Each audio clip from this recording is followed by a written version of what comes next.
You're listening to The Briefing, first broadcast on the 16th of December 2024 on Monocle Radio.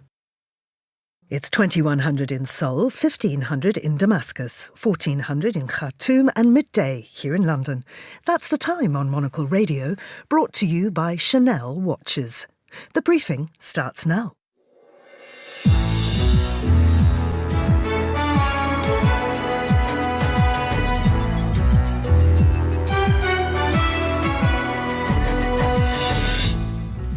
Hello and welcome to The Briefing, broadcasting to you live from Studio One here at Midori House in London. I'm Georgina Godwin. Coming up on today's programme, terrorists or team players. Global powers are tentatively reaching out to HTS, the rebel group now leading Syria, as a scramble for influence in the country gets underway. South Korea's constitutional court has met to discuss the impeachment of President Yoon Suk Yeol. We'll have the latest from Seoul. We'll have a roundup of business news and then... To understand the making and the emergence of these capitalistic states, we have to understand how we went from Christendom to modern nation-states and civil societies. We hear from the author of a new book on how human activity is having a significant and irreversible effect on the planet. All that right here on The Briefing with me, Georgina Godwin.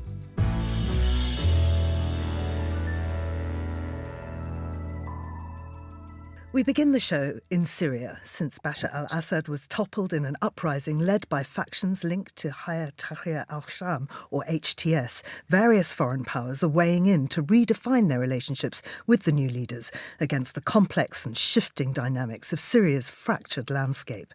Well, Malik al-Abdeh, a conflict resolution expert focused on Syria, joins me down the line now. Malik, many thanks for coming on the show. I mean, before the uprising, Syria was already a place where geopolitical ambitions were being played out. Which powers were involved then? Well, the primary external stakeholders in the Syrian conflict are the US, Turkey, Iran, and Russia. Those are the four main ones. More recently, they've been joined by Israel and also Jordan. So these powers have been essentially competing with each other. Sometimes they've been in alliance with one another. In defining essentially who gets to rule Syria. And they have been the primary actors, whereas the players on the ground, be it the Assad regime, HTS, the SDF, the Kurds, and others, they've been, let's say, dealt the cards. And they had to fight each other with the kind of weapons and political support provided by these players on the outside. So, I mean, now HTS is nominally in charge, but there doesn't seem to be a consensus on whether they should still be designated as a terrorist organisation or not. What's the latest thinking on that, and does it differ from country to country?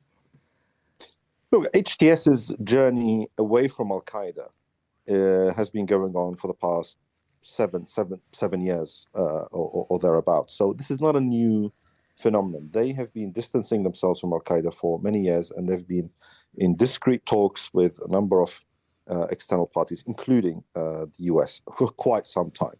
And they have undertaken certain activities, be it the cooperation against ISIS, for example, cooperation on the issue of foreign fighters in Syria, and other issues relevant to, let's say, Western security that have really transformed their image and the way they are viewed by Western actors. Now, of course, since they've, in essence, captured power as part of a wider rebel alliance led by HTS, there's now extra pressure on the West to do the final step, which is remove them from being considered as a terrorist organization. And I think it's almost inevitable at this point, because if you want to do anything positive in Syria right now, and of course we have huge files related to migration and refugees, reconstruction, and these are huge issues that the West has to be involved in if they want Syria to stabilize. And they can't do those things if they can't talk directly to this group and to Ahmed al-Shara, the head of this group. It seems they have been talking, because we've seen various countries and organisations reaching out to HTS. The UN Syrian envoy's been in touch, the UK government, the US too. Do we have any idea what the substance of those discussions have been? Well, there's a few issues, but perhaps the most important one is how a legitimate transitional government is formed. Because at the moment, the government that we have in Syria right now is one that's been appointed by HTS, and some of them are long-time HTS members. Now, this is a problem for the international community. What they're looking for is to have a genuinely inclusive transitional government that represents a wide spectrum of Syrian society, be it part of the rebel movement, the wider revolutionary movement against Assad, but also minorities and secular figures. And also, crucially, the political opposition, the UN-recognized political opposition, which right now doesn't seem to have much of a say. So much of the talks, I think, revolve around the issue of how a legitimate government is formed. And there is a connection with the UN, because there is a UN resolution 2254 that sets out a roadmap for how a legitimate transitional government is formed. And it doesn't appear like HTS necessarily want to abide by that UN resolution. I think they want to do things, let's say, in a more organic way, and in a way that doesn't allow externals to have too much influence or power in Syria. Because, of course, this is clearly a critical moment for them. I mean, will they choose a power to engage with, or are they just really trying to do it their own way?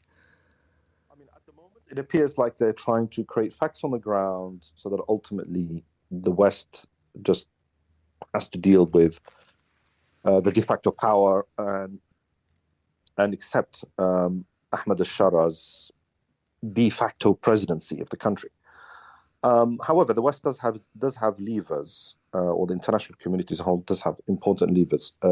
One is lifting sanctions on Syria is very important if there is going to be a reconstruction of the country. B is funds. A lot of the funds to rebuild Syria will come from the West or via the West. So those are quite important pressure points. The third, let's say, lever is legitimacy, because if, let's say, the US, the UK, and others turn around and say, well, actually, we don't recognize this government in Damascus, which they have, in effect, have said in a slightly more diplomatic way. But they're saying, look, we don't recognize this HTS government. There needs to be a new government that we're willing to work with, that HTS can be part of, but not necessarily take the whole government, hijack the entire government. So the West does have levers, and I think ultimately HTS will be pragmatic on this, and they will accept a form of power sharing. And what's the situation with Russia? Because we heard that troops were being evacuated, had left, but there are reports today that the Deputy Foreign Minister has told journalists that Russia's aiming to maintain its military bases within Syria. Correct. I mean, there have been a lot of let's say, false reports of Russia withdrawing from Syria altogether. Now, this is not realistic. What they have done is withdrawn troops from Damascus and other parts of the country where they had a military presence, and they will consolidate their presence along the coast, specifically around two major bases. One is a port, and the other one is an air base, which are very close to each other, and they're based on they're situated on Syria's coast. So Russia is consolidating, let's say, its military presence around these two bases. So they're not actually withdrawing, and there've been a lot of talks in recent days of negotiations between the HTS government and Russia on formalizing a permanent Russian presence in Syria. And is that then going to affect Syria's relationships with Western powers? I don't think so. I think this was the price that HTS, the wider rebel movement, but also the West, were willing to pay to have Russia on side when it came to bringing down Bashar al-Assad. I mean, let's not forget, Russia didn't really lift a finger to save Bashar al-Assad, and part of the deal was that they would be allowed to remain in Syria.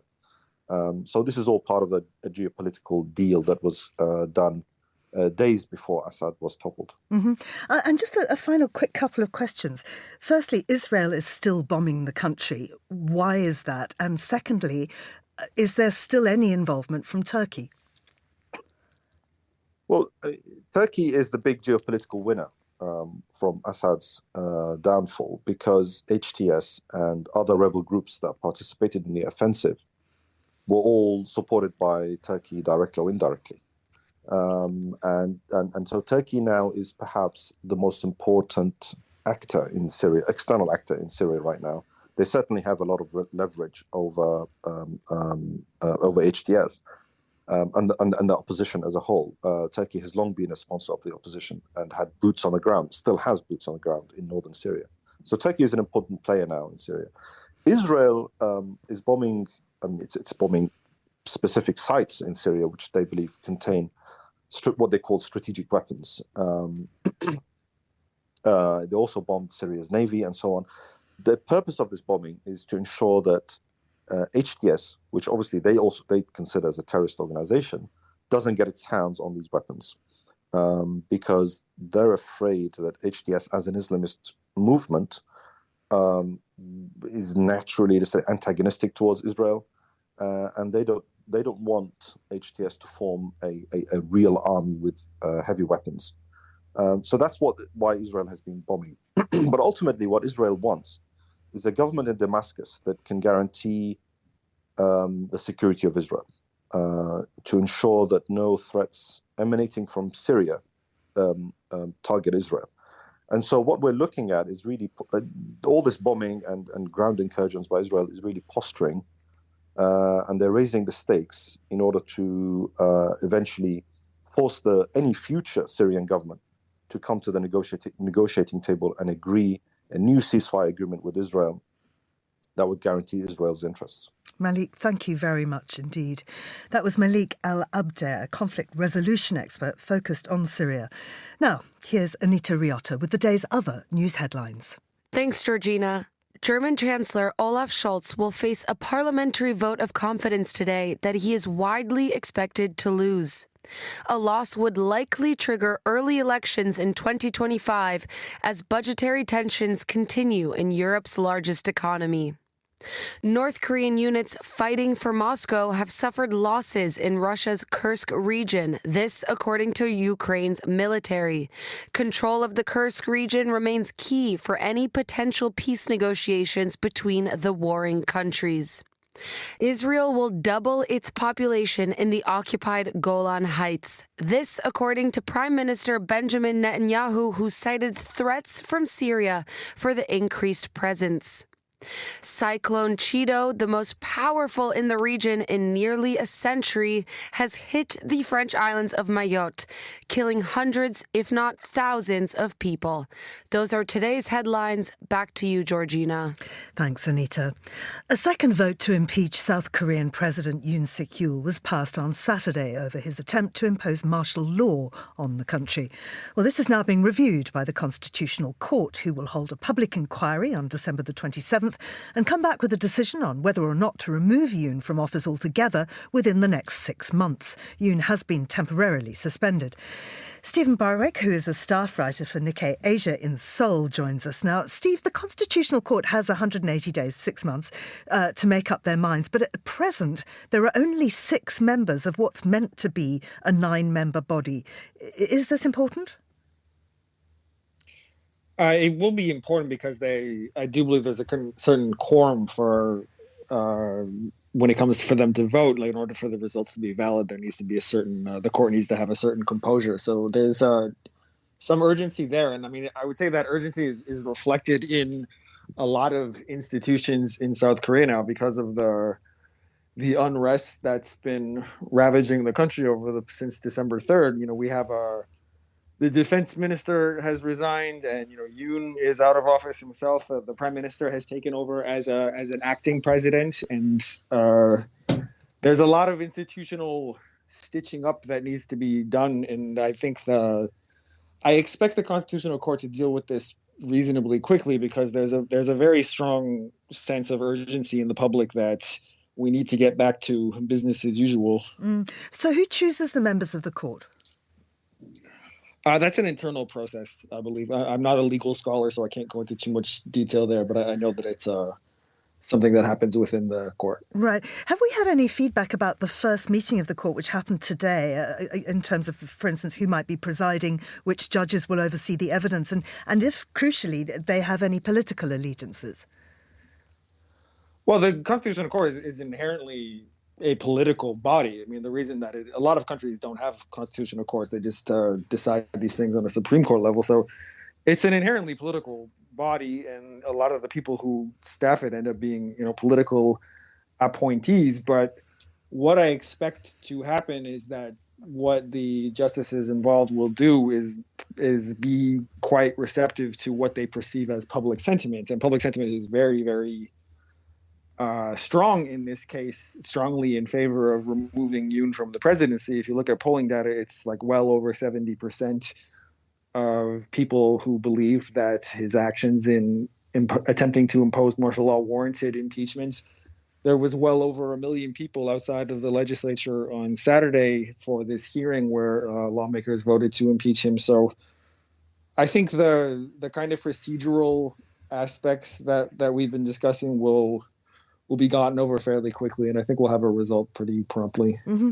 Now, during his time in office, Yoon moved South Korea much closer to the US. He countered North Korea with sanctions and joint military drills. He began to heal the century of grievances with Japan.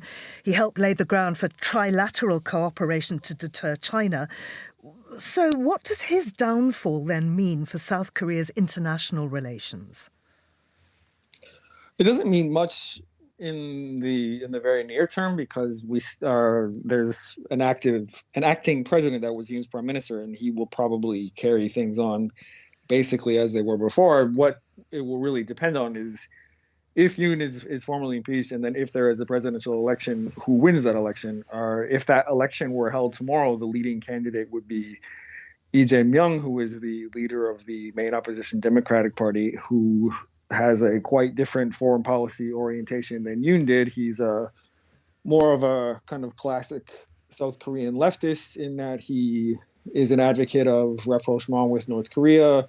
He is less enthusiastic about relations with the United States, and he is quite suspicious of Japan. So I can only speculate on what he would do if he got into power, but things that I would think would be unsurprising of him would be kind of drawing back some of the trilateral cooperation between Korea with the U.S. and Japan, and attempting to initiate some kind of negotiation or some kind of friendlier atmosphere with North Korea. Steve, thanks very much indeed. That's Steve Borovic, who's a staff writer for Nikkei Asia in Seoul.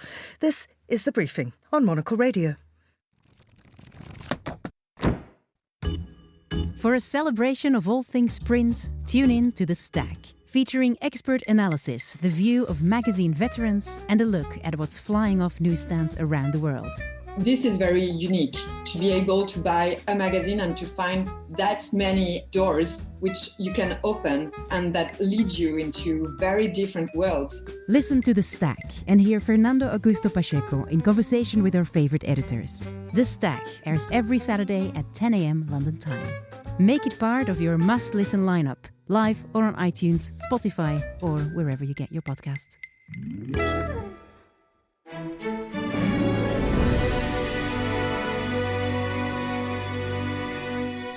You're back with The Briefing on Monocle Radio. Now, Vicky Price, economist and former joint head of the UK government's economics service, joins me now on the line to have a look at some business news. Vicky, welcome to you. The Bank of England says they're going to hold interest rates. Tell us more. Well, they haven't necessarily said so, but the suggestions are that that's what they intend to do when they meet and make those decisions and announce them on Thursday of this week. It's actually a bit of a blow in terms of expectations from businesses and also individuals. It's really interesting that they should be doing this when we are fully expecting that the US is going to cut rates. The Fed will cut rates by another 25 basis points on Wednesday. And the European Central Bank has done exactly that last week.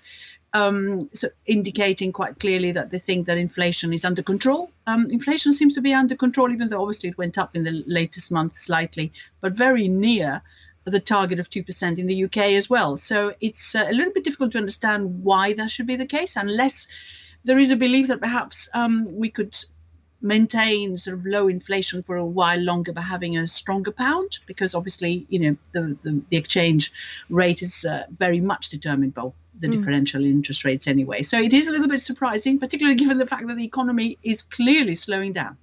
And what will rate setters then be paying attention to?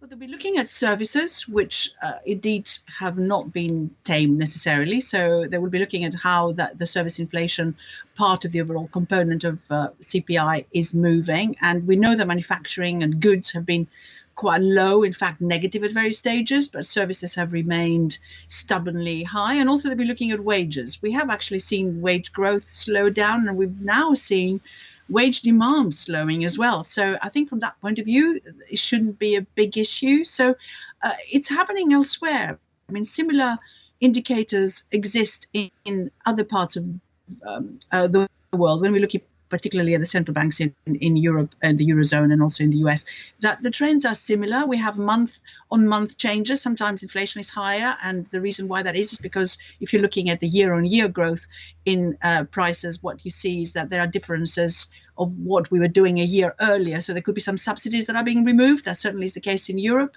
In some countries, which then push for slightly higher inflation now, those ease out over a period. And the real worry is that we may be moving into, in fact, the US already calls it a disinflationary period. And it could actually be deflationary if the economies don't do anything like as well as had been forecast initially. So I think there is a real concern that if we, in the UK, wait for considerably longer, first of all, lots of geopolitical things could happen, but second, we'll miss the boat in terms of cutting rates when we should, and push the economy and growth forward. Let's go to Ireland now. That's where EU officials are heading, and they're there on behalf of the South American trade bloc. Tell us more. Well, yes, that's really interesting because, of course, the EU has signed this deal, which, of course, needs to be ratified both by the European Council and then by European Parliament. And therefore what national governments think is important. They've signed this deal with Mercosur, which is actually a very big bloc of South American countries. And there are a number of other countries with observer status, including New Zealand, for example, but also Mexico, which isn't formally a part of it. That is big for Europe because it gives access, almost tariff-free, of loads of goods that the EU wants to sell to that bloc. But it also gives quite a lot of access to that bloc, to the EU, particularly in agricultural goods, foods, food sector products, which, of course, Mercosur is particularly strong in, and loads of countries, but including France. So we've seen lots of protests by farmers. It's a little bit like we've seen here in the UK for different reasons, but also a number of other countries, including Ireland, are rather worried about the implications of that for their own agricultural sector and their farmers. So what the EU is trying to do now is sort out what the issues may be country by country, where the objections are, to ensure that at least when it goes through the Council, the European Council, there isn't a blocking minority, which there can be quite easily if just 4 countries, for example, get together because of the way the system works. Ireland being one of them, France being another. So there could be some concessions during the process of negotiating things a little bit further. So that's basically what's going on. I think it's a sort of charm offensive in a way, but also looking at some of the details of what it may mean for Ireland and maybe easing some of the concerns that there may be. So a lot of work needs to be done by the EU and the European Commission in the coming months to get the deal through properly. Now, the Italian media is reporting on the former ECB president, Mario Draghi, and his report. What's this about? Well, this is about his competitiveness report that he has put out for the EU. He did that a few months ago. And of course, a lot of that has been accepted. In other words, that the EU absolutely needs to get itself closer together, particularly on capital markets, but also in investing in innovation and in green and in all those areas where what you find is that competition from China and also now by the US becoming more protectionist is going to intensify. So that's a real issue for Europe in terms of growth in the future. And what, of course, Draghi has been suggesting is that what you need is something like 800 billion worth of investment a year. He's now seems the press is now referring to 700 billion euros a year. But anyway, it was 800 billion as far as I recall when his report came out in terms of what investment is needed over the next 10 years in order to get the EU to be competitive again, because there is a real worry that it's losing out in the world stage. And I think when you look at some of the growth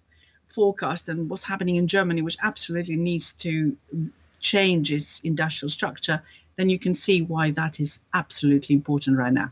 Vicky, thank you very much indeed. That's Vicky Price, economist and former joint head of the UK Government's Economics Service. And this is The Briefing on Monocle Radio.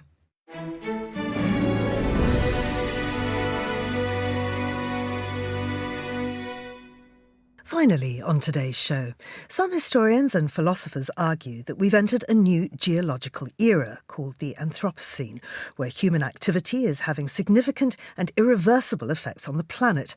A new book by the award-winning London-born Algerian philosopher and Brown University professor Mohamed Amar Meziane, called The States of the Earth, an ecological and racial history of secularization, aims to tell readers how we got here. Monocle contributor Marisa Masria-Katz sat down with Meziane to discuss his work. I want to read a short passage from the book that I think cuts straight to the heart of it. Not so long ago, European miners still thought that demons inhabited the underground world. They thus anticipated dreadful encounters with such demons each time they worked in those subterranean labyrinths called mines. The story indicates that massive extraction of underground resources on a global scale would not have been possible without a disenchantment of the soils and the subsoils. Hence, a new question about our troubled times. If modernity is the Anthropocene, and if modernity is secular, is there a Secularocene? I want to pick up on this word, Secularocene. What is it, and what does it mean? Let me take an example. Let's imagine we're talking to the Earth, and we're asking the Earth if the Earth accepts to bear the burden of heaven. Well, precisely, my point would be that the Earth would say, no, I don't want to bear the burden of heaven. But the argument of the book is precisely that this is what moderns asked the Earth. That is to say, moderns did not abandon the dream of salvation. They did not abandon heaven. They tried to make heaven on earth. And by trying to make heaven on earth, they destroyed the earth itself.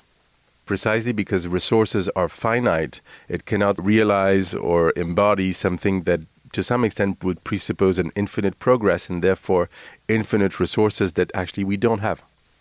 The book's title, The States of the Earth, seems to have a dual meaning. On one hand, it's an inquiry about the physical state in which Earth finds itself, but it's also investigating the idea of the sovereign state, which governs a land. Can you tell us why you chose this title, and how does it capture the story you wanted to tell? The title does have a dual meaning. Oftentimes, scholars say that capitalism would be the driving force or the cause of the climate crisis, and I agree with that. But one of the questions I'm trying to ask is, where does capitalism come from? And one of the things or the process capitalism comes from is precisely the state. That is to say, the making of a specific form of political organization that is what we call the nation state, which is centralized, has borders, and exercises violence on its own territory, which precisely is a monopoly of legitimate violence, as we say. And so my argument is that to understand the making and the emergence of these states that will eventually become capitalistic states, we have to understand how we went from Christendom to modern nation states and civil societies. So this precisely is what I call secularization. That is to say, this transition from a largely Christian world to a less Christian world, if you will. I want to shift to the Middle East, which is such a large part of the story you're trying to tell with the book. Do you see the States of the Earth as retelling the story of the modern Middle East? And if so, how? When people write the history of the Middle East, they tend to focus on the British Empire. The book actually connects the French and the British Empire and challenges most of the chronologies that we presuppose when we talk about the Arab world today. 1798 is the expedition to Egypt, which was precisely made by Napoleon, that is to say, by the French Republic or the French state. And what I'm trying to show is that what happened in Egypt and in Palestine at that time was to some extent transferred to Algeria in 1830. So basically what happens in Algeria, which seems to be marginal, is actually very central, because Algeria is the first Muslim country, and actually more precisely the first Ottoman province to be colonized by a European power. So for that reason, it anticipates a process that is going to be generalized to the rest of the Arab world during the 19th century, but also more specifically after the First World War and during the 20th century. One last quote and one last question. You write, "The earthly paradise promised by industrialists is increasingly resembling hell, thus indicating that the earth will never bear the burden of heaven." And I was thinking about this and how it relates to ways in which we are newly plundering the earth, while using words to reframe that activity. For instance, artificial intelligence. Do you see a parallel between the promises of industrialization and artificial intelligence today? Yes, I think there is more than a parallel. I think there is a continuity. I think that this dream of making heaven on earth or an earthly paradise is not something that has disappeared. I think many actors of what we call big tech or sometimes cognitive capitalism actually do think of what they're doing as a sort of way of recreating, if you will, the world, creating new machines, creating a new kind of humanity. And to some extent, it's this sort of very old imperial dream of being the divine or literally God on earth, right? There is also a historical connection, in my view, between, if you will, radical forms of secularism and AI itself, because one of the reasons why AI was so important for some philosophers and some, developers or inventors was precisely the idea that the mind would be reducible to a computer, which was one of the ways in which these philosophers and scientists said that our mind is only purely an effect of our brain. And so you see here that this notion that our minds should work as computers is premised on a notion that we have to get rid of anything that resembles a religion. And this is the paradox in the book. By trying to get rid of religion, they are creating a new kind of religion, but in this world. And that was Monocle contributor Marisa Masria-Katz, and she was speaking to Mohammed Amma Mezian. And that's all for this edition of The Briefing, which was produced by Anita Riotta. Our researcher was Maisie Ringer, and our studio manager was Alan Whedon. The Briefing is back tomorrow at the same time. I'm Georgina Godwin. Goodbye, and thanks for listening.